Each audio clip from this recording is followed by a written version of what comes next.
nakakopya naman dyan, oh. Manang, may amag na eh. Best before December 2007 to eh. Expired na. Ano ka ba? Siyempre, ganun talaga. Parang puso yan eh, di ba? May best. Pagkatapos ng best, magiging better yon. Pagkatapos ng better, magiging good yon. Eh, hindi naman sinabi ditong do not eat after December 2007 ah.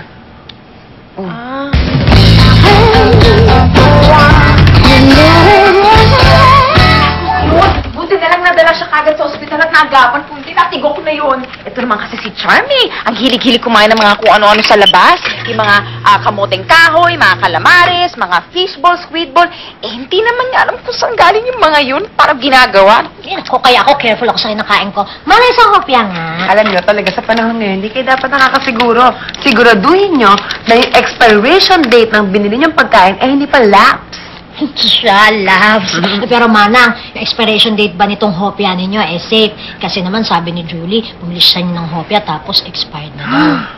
Excuse me, no? Ano palagay mo sa akin? Chip na sidewalk vendor? Ay, meron akong BFAD, DOH, DTI to make sure na lahat ng produkto ko ay safe to eat. Pero manang, parang lasang amag yung hopya nyo eh. Hindi nyo ba ito pinapalitan? Ano ka ba? Pinalitan ko na yan, ano? Ano ba yan? Amanda, pwede pa o 3 months pa bago mag-expire. Pero hindi naman ako pwede magkamali eh. Lasa po talagang amag itong hopya nyo, manang. Are you accusing me of food poisoning? Manang, Amanda cannot accuse you of food poisoning dahil siya mismo na food poison na. Manang, ano itong nakatapal na ito? Oh my goodness! Ang original expiration date, April 2006! Manang! Eh, How could you? anong kasalanan ko? Sabi niyo, palitan ko. Di pinalitan ko. Manang, ang ibig sabihin ni Amanda, palitan mo yung hopya mo, hindi pa pala ng bagong expiration date yung hopya. Eh, kasi naman, 3 weeks ago, lahat kayo sarap na sarap sa hopya ko. Napakabilis naman ng panahon. Ayan, pinagsawaan niyo na agad. Manang, masarap siya pag fresh pa. After 3 weeks, hindi na siya hopya.